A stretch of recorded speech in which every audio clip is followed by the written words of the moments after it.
안녕하세요. 오종혁 국어쌤입니다. 자, 오늘은 바이러스병 진단을 위한 PCR에 대해서 공부를 하겠습니다.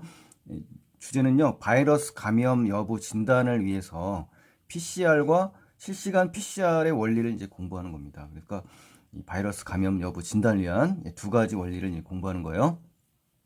첫 번째 문단에서는 이제 새로운 바이러스가 만약에 발현했다. 그리고 이것의 진단에 이용되는 이제 PCR 검사에 대해서 지금 이야기하는 겁니다. 자, 새로운 바이러스가 출현함에 따라 그러니까 바이러스라는 건요, 여러분 많이 들어보셨겠지만 세균보다 훨씬 전염성이 작습니다. 그렇지만 병원체 미생물이고요, 살아있는 세포에 기생합니다. 그리고 세포 안에서 증식이 가능한 것을 이제 바이러스라고 합니다. 요즘 코로나 때문에 상당히 심각한데요. 이러한 지문과 아주 긴밀한 연관이 있기 때문에 중요한 제시문으로 볼 수가 있습니다. 출현한다. 출현이라는 것은 이제 등장했다라는 단어와 같습니다. 그러니까 이렇게 동의어도 기억을 해주시면 좋겠네요. 유의어를. 자, 사람들이 바이러스에 감염되었는지 어떻게 확인할까? 요즘 참 진단 키트도 나올 거라고 얘기는 합니다만 상당히 우리가 이제 가장 원하는 게 이거잖아요. 우리가 걸렸는지 안 걸렸는지 우리가 빨리 알 수는 없을까? 이건데 이제 여기서는 어떻게 확인할까에 대한 문제부터 지금 제시를 했습니다. 자, 새로운 바이러스는 기존에 발현이라는 건요, 숨어있던 것이 밖으로 드러나는 걸 발현이라고 합니다. 그러니까 출현이라는 건 뭐라고 했어요? 숨겨져 있던 것이 나타나서 드러나는 게 등장이고, 발현은 속에 있거나 숨은 것이 밖으로 나타나는 겁니다. 아셨죠? 약간은 다른 듯한 단어이기 때문에 주의하셔야 됩니다. 자, 바이러스와 유전자가 매우 흡사하다. 그렇죠? 매우 유사하죠? 그래서 신종 바이러스 감염병에 걸렸는지 확인하는 데에는 검체로부터 채취를 해야 됩니다. 검체라는 건 이제 어떤 시험이나 검사를 위해서 쓰는 물질을 얘기하는 겁니다. 생물도 되고요. 이 채취를 하지 않습니까? 채취라는 건 채집을 한다는 얘기입니다. 그래서 이 바이러스를 기존 바이러스들과 세밀하게 비교하겠죠. 그렇죠? 비교한다. 부동산에서도 비교 사례 구분법이 있는데요. 거래 사례 비교법 이렇게 해서 이제 보니까 비교라는 개념이 이제 여기서도 잘 쓰이네요. 그렇죠? 일단 제일 중요한 건 비교해서 대조하는 거겠죠. 그렇죠? 그래서 기존 바이러스에 해당하는 종류를 제외한다. 그렇죠? 소거한다는 겁니다. 소거. 그게 소거법이라고 하는 거예요.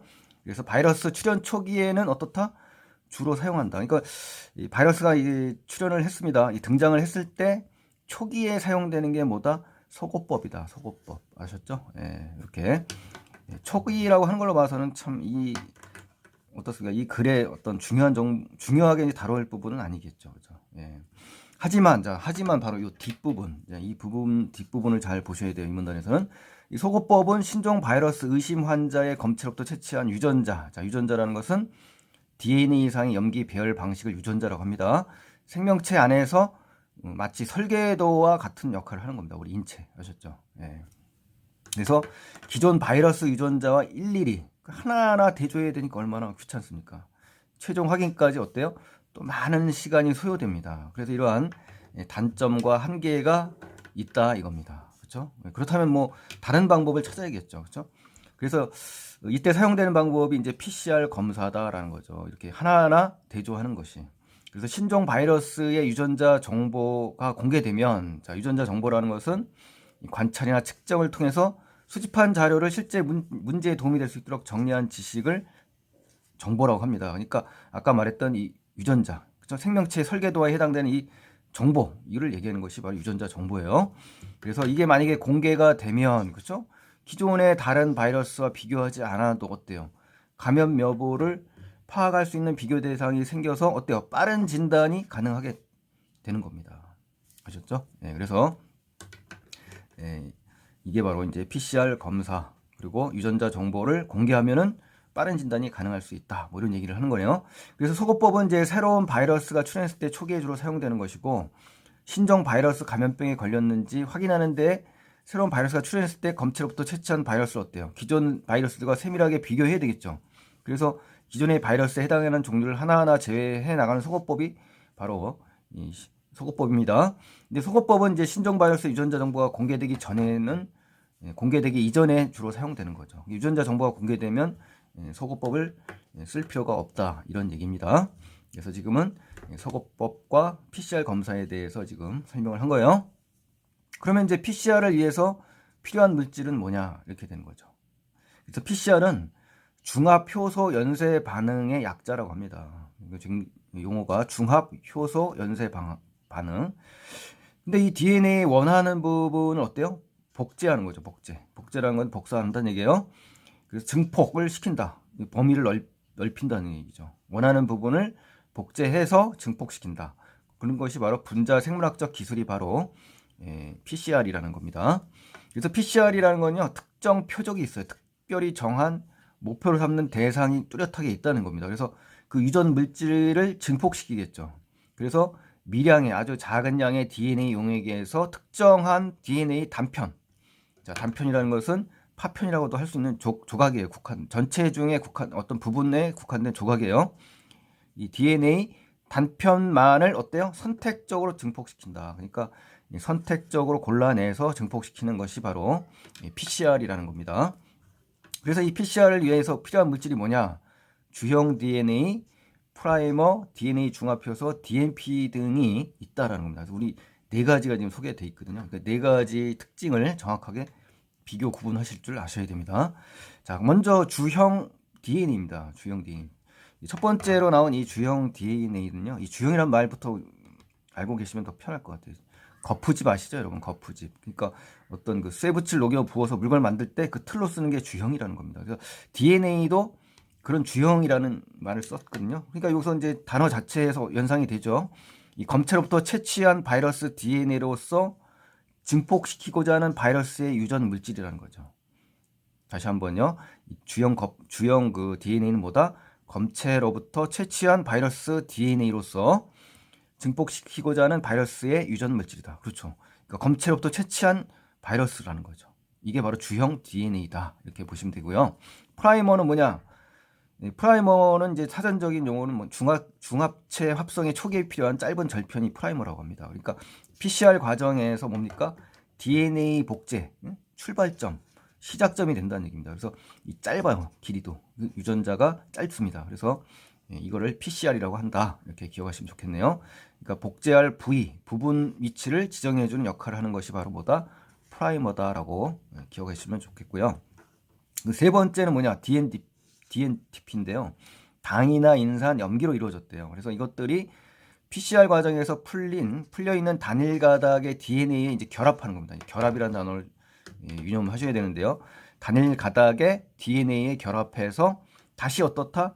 이중 나선형의 DNA를 만든다. 이렇게 단일 가닥의 DNA 결합해서 다시 어떻다? 이중 나선형의 DNA를 만든다 이겁니다.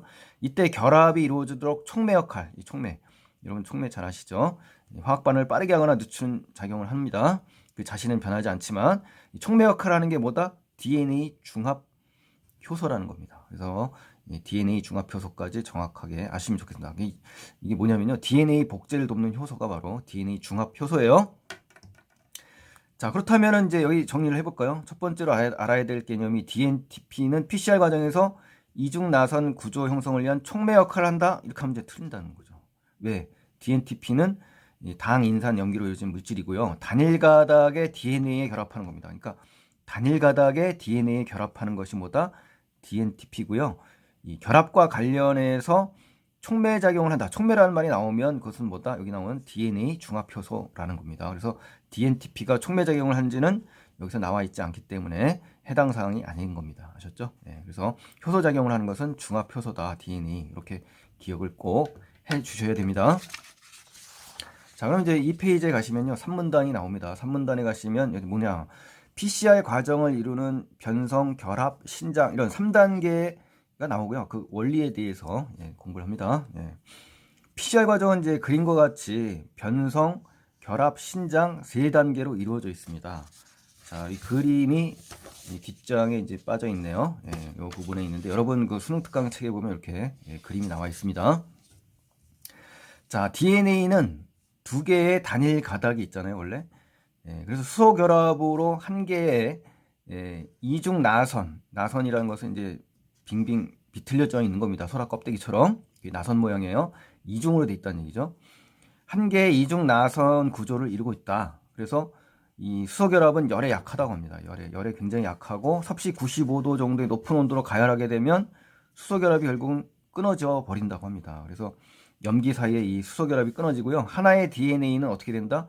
두 개의 단일 가닥으로 이제 분리되죠. 이제 수소결합이 끊어졌으니까. 그리고 변성 단계에서는요, 검체에서 채취한 주형 DNA가 있지 않습니까?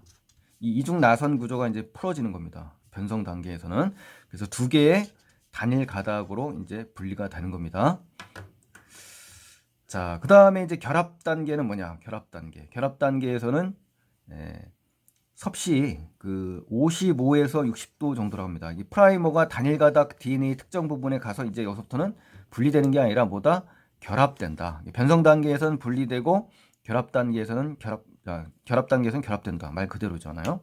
그래서 프라이머는 결합 단계에서 어때요? 통상 20, 30개 염기로 디자인하게 되는데 특정한 바이러스의 DNA에 있는 특정 부분에 결합한다는 것이 이제 주목을 하셔야 됩니다. 특정한 부분에 결합하는 거예요.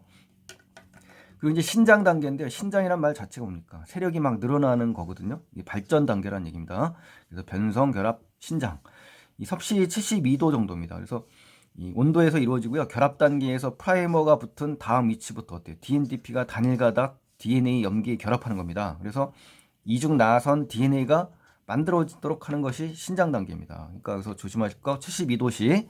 그리고 결합 단계에서 프라이머가 붙은 다음 위치부터 어떻다? DNTP가 단일 가닥 DNA에 염기에 결합하는 겁니다. 단일 가닥 DNA 염기에 결합해서 이중 나선 DNA가 되도록 만드는 것이 바로 신장 단계다라는 거 꼭 기억하셔야 됩니다. 이중 나선 DNA요. 자, 그러니까 두 가닥에서 결국 뭐 한다? 각각 복제가 일어난다는 얘기입니다. 자, 이때 DNA 중합 효소는 DNTP가 잘 결합하도록 하는 촉매 역할을 하죠. 그렇죠. 앞에서 보셨죠? 이렇게 변성, 결합, 신장 이런 3단계로 PCR의 1회 사이클, 순환이 이루어진다는 겁니다. 이렇게 요 3단계를 거쳐야 바로 PCR 1회 사이클, 순환이 된다는 겁니다. 그래서 PCR은 이론적으로 1회 사이클에서 DNA 개수가 2배로 증가하거든요. 그렇지만 DNA 한 가닥이 이제 두 가닥이 되니까 이제 2배가 되는 거예요. 근데 이것을 수십 번 반복을 하게 되면 어떻게 되냐? 그 숫자는 엄청나게 이제 증가하게 되겠죠. 예, 그래서 그 부분까지도 기억을 꼭 하셔야 됩니다. 그래서 이 부분에서는 이제 참고로 말할 거는 이의 n승배가 되는 겁니다. 이 n승. 한 번 사이클은 뭡니까? 2를 대입하면 2가 되고, 그렇죠? 두 번 돌면 어떻게 돼요? 4가 되고 이렇게 2의 n제곱으로 엄청난 숫자로 기하급수적으로 늘어나게 된다는 얘기예요. 자, 네 번째 문단 가시겠습니다. 네 번째 문단에 가시면요. PCR 과정 후에 후처리 공정. 그렇죠? 형광 물질을 통해서 바이러스 감염 여부를 판단한다는 거죠. 그러니까 PCR을 해보면 증폭 산물의 양이 처음에는 지수함수적으로, 자, 여기 얘기했죠. 지수함수적으로 급격하게 증가하나 증폭 산물이 어느 한계를 넘으면 더 이상 증폭되지 않는다. 그렇죠. 그렇죠? 어느 이상 가면 더 이상 증폭되지 않는 거. 이거 뭡니까? 한 사이클당 2배로 증가하니까 n 사이클 거치면 2의 n승배로 늘어나는 거거든요. 여기까지는 증가한다는 거는. 예, 그렇지만 더 이상 그 한계를 넘으면 증폭되지 않는다. 그걸 뭐라고 합니까? 플라토 효과라고 합니다. 플라토라는 말은요. 무언가 계속 하다 보면 언젠가는 정체 현상이 나타난다는 것이 플라토 효과입니다. 그래서 이는 계속적인 사이클에 의한 프라이머와 DNA 중합 효소의 열적 변성 등 여러 요인의 영향입니다. 그러니까 왜 일어나냐? 그럼 사이클을 계속 돌리게 되면 뭡니까? 프라이머와 DNA 중합 효소 있죠? 우리 촉매 역할하는 거. 예, 이거의 열적 변성, 이 변성입니다. 열적으로 변성되는 등 여러 요인의 영향이다라는 겁니다. 그래서 DNA 중합 효소가 열적으로 변성된다면 어떻게 된다? DNA가 증폭되는 것이 억제된다. 이렇게 기억하시면 되겠죠. 이것 때문에 억제가 되는 거예요. 그리고 DNA 중합 효소 열적 변성 등의 요인에 의해서 PCR 증폭 산물이 더 이상 증폭되지 않게 되는 효과는 뭐다? 플라토 효과다. 이렇게 정리를 반드시 하셔야 시험에 대응할 수 있습니다, 여러분. 그러나 플라토 효과가 일어나기 전이죠. PCR 과정을 통해서 쉽게 DNA를 수백만 배로 증폭시킬 수가 있어요. 이에 n승배로 해서. 그러다 보니까 PCR 증폭 과정 이후에는 PCR 증폭 과정에 생긴 필요 없는 침전물 등을 제거해야 되죠. 그리고 나서 DNA는 음전화를 띠니까 어떻게 해요? 전기장을 이용해서 DNA를 분리해야 됩니다. 이와 같은 과정을 뭐라고 한다? PCR 후처리 공정이라고 한다. 후처리 공정까지 필요한 거예요. 자, 그러니까 정리를 다시 해볼까요? PCR 과정을 통해서 증폭한 이후에 침전물 제거를 신속히 처리할 수 있는 장점이 있다 그러면 틀린 거죠. 처리해야 되는 단점이 있는 겁니다. 그래서 PCR 후 처리 공정이 바로 필요한 거죠. 침전물 제거해야 되고 DNA를 분리해내는 과정, 이 두 단계를 거쳐야 되는 겁니다. 그래서 실시간 PCR은 이제 뒷부분에 나오겠지만 이 PCR 과정 중에 형광 물질을 이용해서 DNA 증폭 정도를 알 수 있게 되니까 후처리 공정이 불필요하다. 그래서 이거의 한계를 극복한 것이 바로 실시간 PCR인 겁니다. 그래서 뒷부분에서 자세히 볼 거예요. 그래서 DNA는 여기서 플러스로 끌려오게 되는 겁니다. 그래서 마이너스라고 했죠. 그래서 DNA 음전화를 띈다고 했죠. 그러니까 이 말은 DNA는 플러스극으로 끌려온다. 이렇게 분리해낸다는 말은 끌려오는 거죠. 플러스극으로 마이너스가. 그렇죠? 이렇게 해서 이제 응용이 될 수 있으니까요. 정확하게 살펴보시면 좋겠습니다. 자, 마지막으로 이제 분리된 DNA를 어떻게 한다? 형광 물질을 이제 결합시킨 다음에 여기서 자외선을 조사시킵니다. 조사라는 건 빛 따위를 이제 쬐게 시키는 거예요. 그래서 형광 강도를 측정하는 거죠. 그래서 의심 환자의 감염 여부를 판단할 수 있게 되는 거죠. 그렇죠? 그래서 이 조사의 한자, 요 조사할 때는 이제 빛을 쬐다는 겁니다.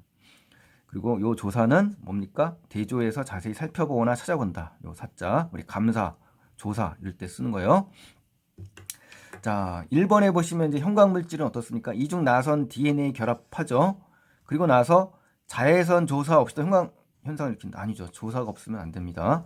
PCR과 이제 실시간 PCR 모두요. 형광 물질이 필요해요. 그래서 자외선을 투과해서 형광 강도를 측정하는 겁니다. 그러니까 PCR이든 실시간 PCR이든 뒤에 나오겠습니다만 형광 물질의 자외선을 조사하는 방법은 똑같다. 하지만 후처리 공정만이 있냐 없냐의 차이가 된다. 이렇게 기억하시면 좋겠어요.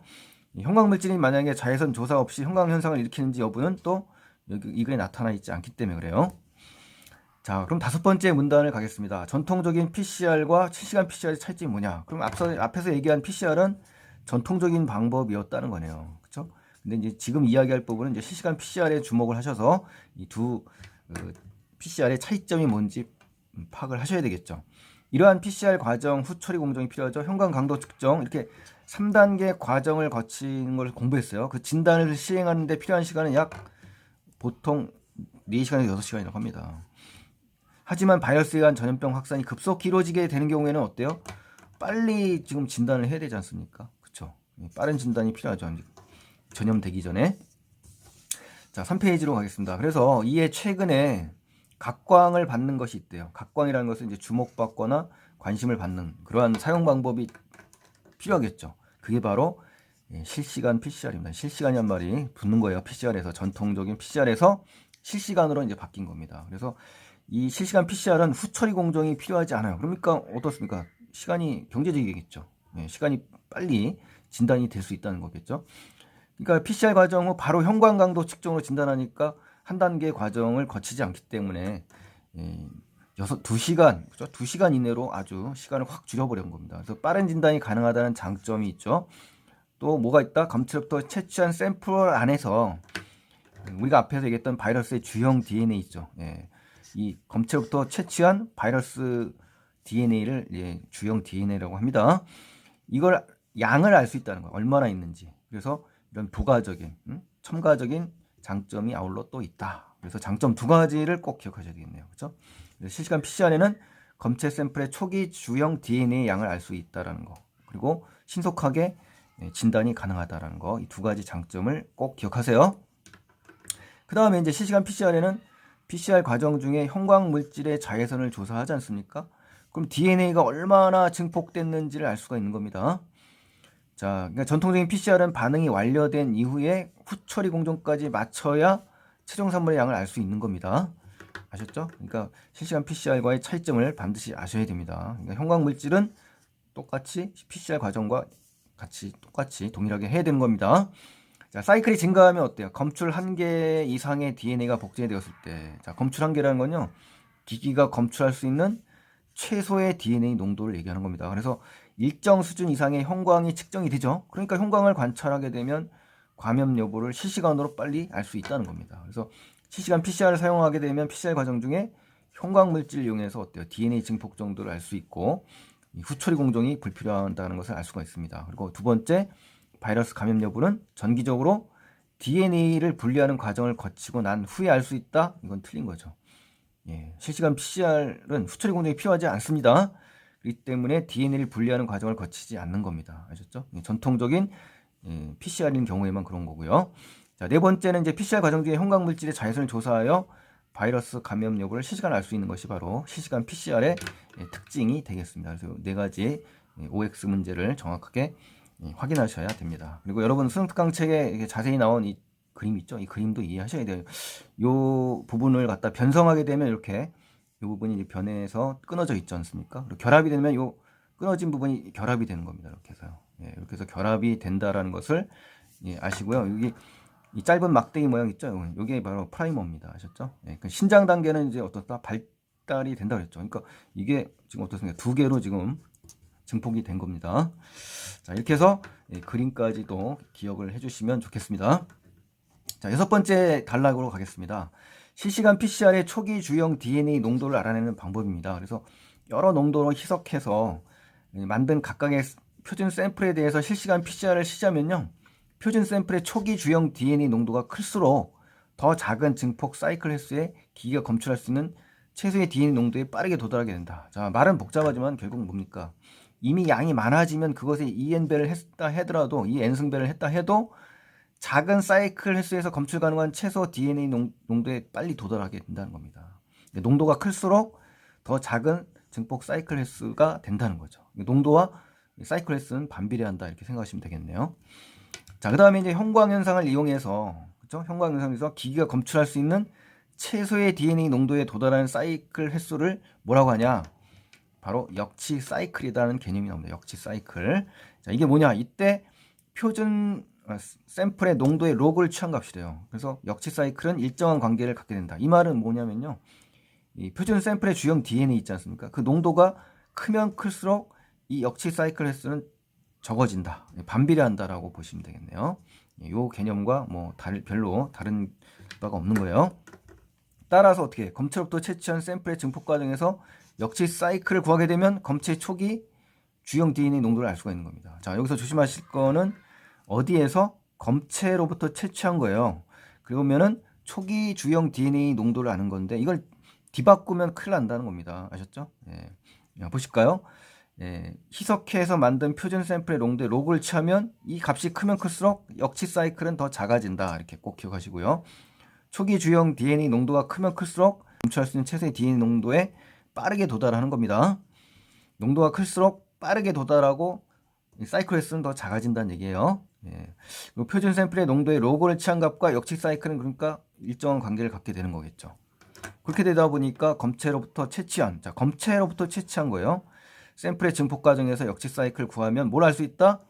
검체모 초기, 그렇죠? 초기 주형 DNA 농도를 알 수 있다. 그러니까 이거 꼭 기억하셔야 됩니다. 아셨죠? 예, 이거를 순서를 뒤바꾸면 큰일 납니다. 아셨죠? 예, 그러니까 검체 뭘 알 수 있다? 초기 주형 DNA 농도를 알 수 있는 겁니다. 이거로부터 이걸 알 수 있다 이렇게 되면 안 된다는 거예요. 선후 관계를 반드시 기억해 주시고요. 또 더 큰 농도일수록 더 적은 사이클 횟수에서 역치 사이클에 도달한다. 이거는 뭐 쉽게 기억할 수 있겠습니다만 여러분 시험 볼 때 주객이 전도되면 안 됩니다, 여러분. 그러니까 반드시 뭐에서 뭐를 얻을 수 있느냐 이런 식으로 정확하게 대상을 찾아주셔야 됩니다. 자, 그래서 이제 또 한번 뒤에 한번 이어지네요. 여섯 번째, 희석해서 만든 표준 샘플의 농도가 클수록 역치 사이클이 작아진다. 계속 지금 제가 반복하니까 확실히 이제 아시겠죠? 7번, 검체 샘플의 DNA 농도를 이용해서 표준 샘플 DNA 농도를 구할 수 바로 이겁니다. 이렇게 되면 큰일 난다는 거예요. 실시간 PCR에서는요, 표준 샘플의 DNA를 이용하는 겁니다. 표준입니다. 표준. 그래서 검체 샘플의 DNA 농도를 구할 수 있게 되는 겁니다. 아셨죠? 표준 샘플에서 뭐다? 검체 샘플의 DNA 농도를 구할 수 있게 해준다. 이렇게 이것도 선후 관계를 정확하게 표준 샘플의 DNA를 이용해서 검체 샘플의 DNA 농도를 알 수 있다. 이건 이제 순서를 바꿔버리면 이제 큰일 난다는 겁니다. 아셨죠? 예. 자, 7번째 문단입니다. 이제 PCR과 실시간 PCR 기술이 바이러스 진단 이외에 쓰이는 분야에 대해서 이제 마지막으로 마무리를 하죠. PCR과 실시간 PCR은요, 현재 생물학에서 광범위하게 사용되는 기술이래요. 그래서 근래 과학 수사 있죠. 친자 감별법 이런 거. 자주 사용된다고 합니다. 그 DNA 지문도 분석할 수가 있대요. 그리고 역시 PCR 실시간 모두 기반되는 거라고 합니다. 이런 모든 것들이 PCR과 실시간 PCR의 원리에 기반한다, 기초한다, 근거한다, 토대를 둔다 이 얘기예요. 그래서 PCR과 실시간 PCR은 모두 DNA 지문 분석의 바탕이 되는 기법이다. 그래서 과학 수사나 친자 감별도 가능하다. 그렇죠? 생물학에서는 여러 유전병을 판별하기 위해서 어때요? 인간 유전학에 이용되고요. 오래된 고생물이나 멸종 생물의 희소 매우 드물고 적은 걸 희소라고 해요. 그 DNA를 증폭시키기 위해서도 이용되는 아주 유용한 그러한 기술이라는 걸 알 수가 있네요. 그렇죠? 바이러스만 진단하는 게 아니네요. 자, 그럼 이제 마지막으로 요약하고 마무리를 하겠습니다. 자, 바이러스 진단법의 PCR 검사법을 지금 공부했고요. PCR이라는 것은 중합 효소 연쇄 반응을 의미하는 거고요. DNA 특정 부분만 복제하고 증폭시키는 분자 생물학적 기술을 PCR이라고 합니다. PCR의 과정은 검체로부터 채취한 이 주형 DNA를 검체로부터 채취한 거예요. 변성, 결합, 신장 이 3단계 과정을 통해서 뭐한다? 증폭하게 되는 겁니다. 증폭. 이러한 과정을 계속 반복하면 어때요? DNA 양이 2의 n승배로 지수 함수적으로 증폭됩니다. 그래서 이 증폭된 DNA의 형광체를 결합시킵니다. 그러면 형광 현상이 이용되면서 바이러스가 감염됐는지 여부를 알 수가 있는 겁니다. 그래서 이러한 전통적인 PCR과 달리 실시간 PCR에서는 어떻다? 증폭 과정 중에 형광 현상을 이용하는 겁니다. 후처리 공정이 없는 겁니다. 그래서 역치 이상의 DNA 양을 실시간으로 측정할 수 있어서 전통적인 PCR에 비해서 훨씬 더 빠른 진단이 가능하면서 지금 실제 우리나라의 코로나 바이러스 때문에 힘들잖아요. 그런 상황에서 정말 필요한 진단법입니다, 여러분. 자, 그래서 아주 중요한 지문을 공부했고요. 자, 만약에 시험에 나온다 그러면 이 부분이 반드시 출제되지 않을까 하는 그런 생각을 해봅니다. 내시네요. 자, 그래서 오늘은 이제 바이러스병 진단을 위한 PCR에 대해서 상식을 넓히는 그런 시간이었습니다, 여러분. 자, 오늘 구독 안 하신 분들은요, 구독 버튼 눌러주시고 좋아요 버튼 눌러주시면 너무너무 고맙겠습니다. 다음 시간에 또 뵙겠습니다. 고맙습니다.